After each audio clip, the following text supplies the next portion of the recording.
So, natapos na ang aming Singapore adventure. Puno ng saya, hindi matatawarang tawa, at mga alaalang hindi malilimutan.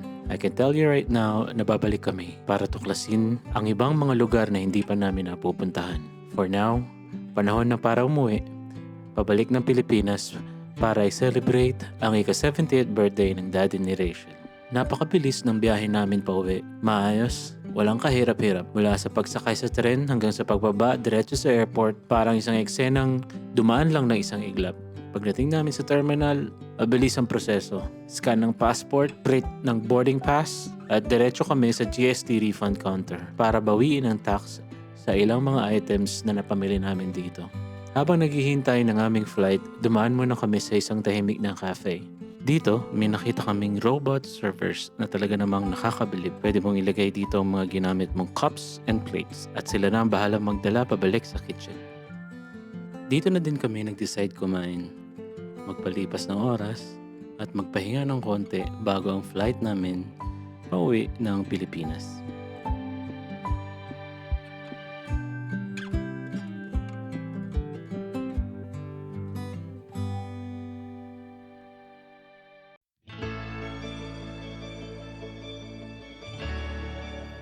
Kinabukasan, dumating na ang araw na pinakahihintay ng lahat. Ang karawan ni Daddy Rigor. Napakaganda ng araw na ito, perfect sa isang espesyal na selebrasyon. Nagdiretso kami sa Vikings Neo. Isa siyang popular na buffet restaurant dito sa Pilipinas na matatagpuan sa SM Ora Premier sa Taguig. Dito namin pinagdiwang ang milestone ni Daddy Rigor. At syempre, kung Pinoy family yung pag-uusapan, kailangan maraming pagkain. Kaya, swak na swak ang lugar na ito para sa amin. Grabe, sobrang dami ng choices. Mula sa paboritong Filipino classics, hanggang sa Japanese sushis, Chinese dim sums, and mga Western styles na pasta cravings. At syempre, marami pang iba. Sobrang dami talaga. Sa totoo lang, ang dami kong gusto tikman pero kulang ang spasyo sa tiyan sa dami ng pagpipilian. At hindi lang pagkain ng bida rito, meron din silang iba't ibang uri ng beverages mula sa mga classic refreshments hanggang sa mga wines and cocktails. Siyempre, ang dessert station, isang paraisong punong-puno ng mga matatamis na cakes, pastries, chocolates, halo-halo at kung ano-ano pa. Sulit, di ba? Makikita mo talaga sa mukha ng bawat isa ang tuwa, ang bonding at ang sarap ng pagsasama-sama. Masarap ang pagkain, masarap ang kwentuhan kasama ang pamilya.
O, sining naman eh. Anong wish?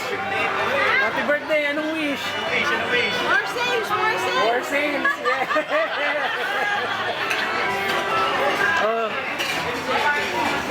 Baya, anong wish? Ano bang date ka? Good health and Good health! Good health. Very good.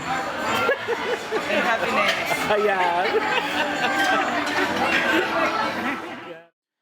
At dito na muna nagtatapos ang isa na namang special na araw, puno ng tawa at kwento at masasarap na pagkain. And kung nag-enjoy kayo sa episode na to, don't forget to like, comment, and subscribe po. And kami nga po pala ulit ang Journey for VNR, where every trip is more than just a destination. It's a memory in the making. Hanggang sa susunod na adventure, kita-kita tayo muli. Thank you and God bless. Bye-bye!